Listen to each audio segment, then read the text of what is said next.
ராகேல் தான் யாக்கோபுக்கு பிள்ளைகளை பெறாததைக் கண்டு தன் சகோதரியின் மேல் பொறாமை கொண்டு யாக்கோபை நோக்கி எனக்கு பிள்ளை கொடும், இல்லாவிட்டால் நான் சாகிறேன் என்றாள்.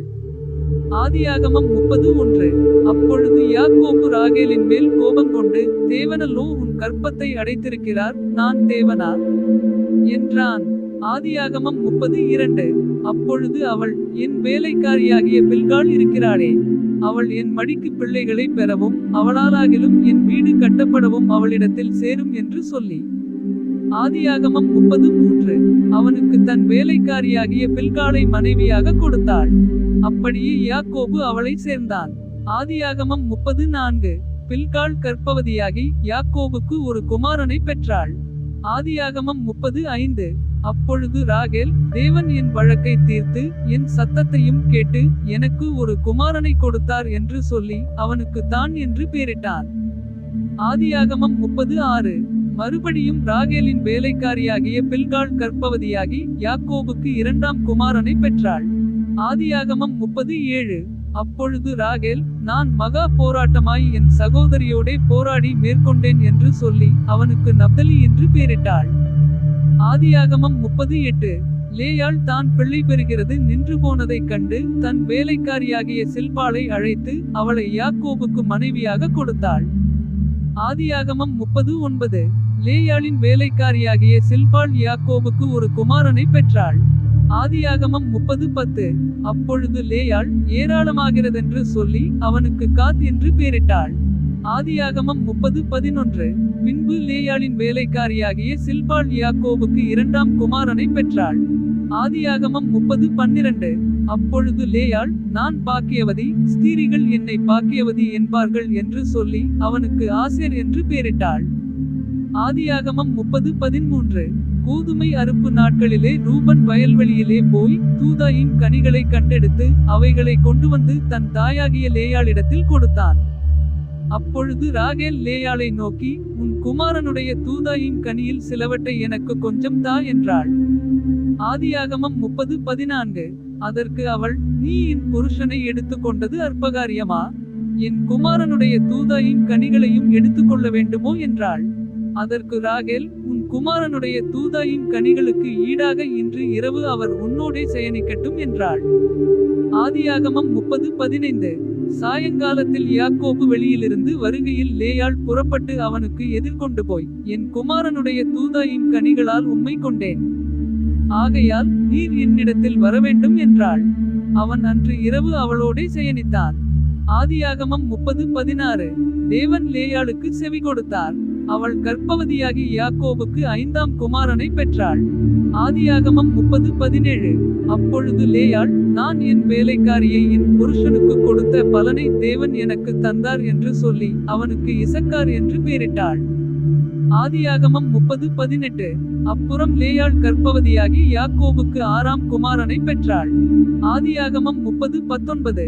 அப்பொழுது லேயாள், தேவன் எனக்கு நல்ல ஈவை தந்தார், என் புருஷனுக்கு நான் 6 குமாரரை பெற்றபடியால் இப்பொழுது அவர் என்னுடனே வாசம் பண்ணவார் என்று சொல்லி அவனுக்கு செபுலோன் என்று பெயரிட்டாள். ஆதியாகமம் 30:20.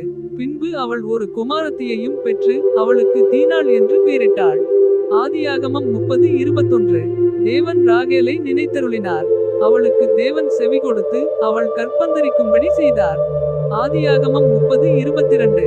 அவள் கர்ப்பவதியாகி ஒரு குமாரனை பெற்று தேவன் என் நிந்தையை நீக்கிவிட்டார் என்றும். ஆதியாகமம் 30:23. இன்னும் ஒரு குமாரனை கர்த்தர் எனக்கு தருவார் என்றும் சொல்லி அவனுக்கு யோசேப்பு என்று பெயரிட்டாள். ஆதியாகமம் 30:24. ராகேல் யோசேப்பை பெற்றபின் யாக்கோபு லாபானை நோக்கி, நான் என் ஸ்தானத்திற்கும் என் தேசத்திற்கும் போக என்னை அனுப்பிவிடும். ஆதியாகமம் 30:25. நான் உமக்கு ஊழியச் செய்து சம்பாதித்த என் மனைவிகளையும் என் பிள்ளைகளையும் எனக்கு தாரும், நான் போவேன், நான் உம்மிடத்தில் சேவித்த சேவகத்தை அறிந்திருக்கிறீர் என்றான். ஆதியாகமம் 30:26. அப்பொழுது லாபான், உன் கண்களில் எனக்கு தயவு கிடைத்ததேயானால் நீ இரு, உன் நிமித்தம் கர்த்தர் என்னை ஆசீர்வதித்தார் என்று குறிப்பினால் அறிந்தேன். ஆதியாகமம் 30:27. உன் சம்பளம் இன்னதென்று எனக்குச் சொல், நான் அதை தருவேன் என்றான். ஆதியாகமம் 30:28. அதற்கு அவன், நான் உம்மை சேவித்த விதமும் உம்முடைய மந்தை என்னிடத்தில் இருந்த விதமும் அறிந்திருக்கிறேன். ஆதியாகமம் 30:29. நான் வருமுன்னே உமக்கு இருந்தது கொஞ்சம். நான் வந்தபின் கர்த்தர் உம்மை ஆசீர்வதித்ததினால் அது மிகவும் பெருகியிருக்கிறது. இனி நான் என் குடும்பத்துக்கு சம்பாத்தியம் பண்ணுவது எப்பொழுது என்றான். ஆதியாகமம் 30:30. அதற்கு அவன், நான் உனக்கு என்ன தரவேண்டும் என்றான். யாக்கோபு, நீர் எனக்கு ஒன்றும் தரவேண்டியதில்லை. நான் சொல்லுகிறபடி நீர் எனக்குச் செய்தால் உம்முடைய மந்தையை திரும்ப மேய்த்து காப்பேன். ஆதியாகமம் 30:31. நான் இன்றைக்கு போய் உம்முடைய மந்தைகளை எல்லாம் பார்வையிட்டு அவைகளில் புள்ளியும் வரியும் கருப்புமுள்ள செம்மறியாடுகளையும் வரியும் புள்ளியும் உள்ள வெள்ளாடுகளையும் பிரித்து விடுகிறேன். அப்படிப்பட்டவை இனி எனக்கு சம்பளமாயிருக்கட்டும். ஆதியாகமம் 30:32. அப்படியே இனிமேல் என் சம்பளமாகிய இவற்றை நீர் பார்வையிடும்போது என் நீதி விளங்கும். புள்ளியும் வரியும் இல்லாத வெள்ளாடுகளும் கருப்பான செம்மறியாடுகளும் என் வசத்தில் இருந்தால் அவையெல்லாம் என்னால் திருடிக்கொள்ளப்பட்டவைகளாய் எண்ணப்படட்டும் என்றான். ஆதியாகமம் 30:33. அதற்கு லாபான், நீ சொன்னபடியே ஆகட்டும் என்று சொல்லி. ஆதியாகமம் 30:34.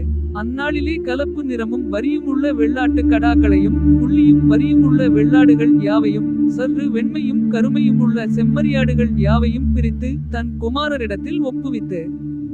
ஆதியாகமம் 30:35. தனக்கும் யாக்கோபுக்கும் இடையிலே 3 நாள் பிரயாண தூரத்தில் இருக்கும்படி வைத்தான்.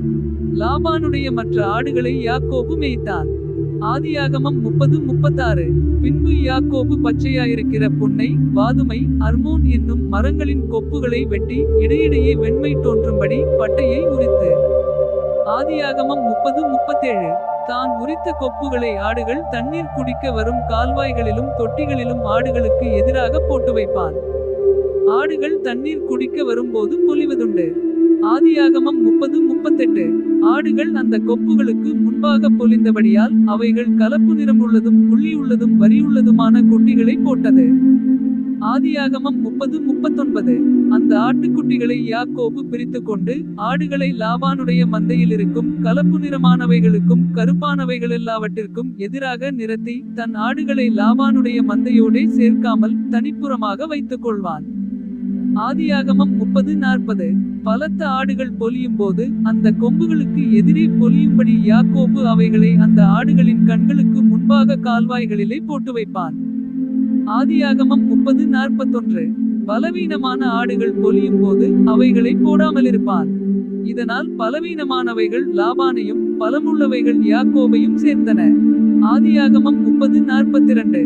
இவ்விதமாய் அந்த புருஷன் மிகவும் விருத்தியடைந்து திரளான ஆடுகளும் வேலைக்காரிகளும் வேலைக்காரரும் ஒட்டகங்களும் கழுதைகளும் உடையவனானான். ஆதியாகமம் 30:43.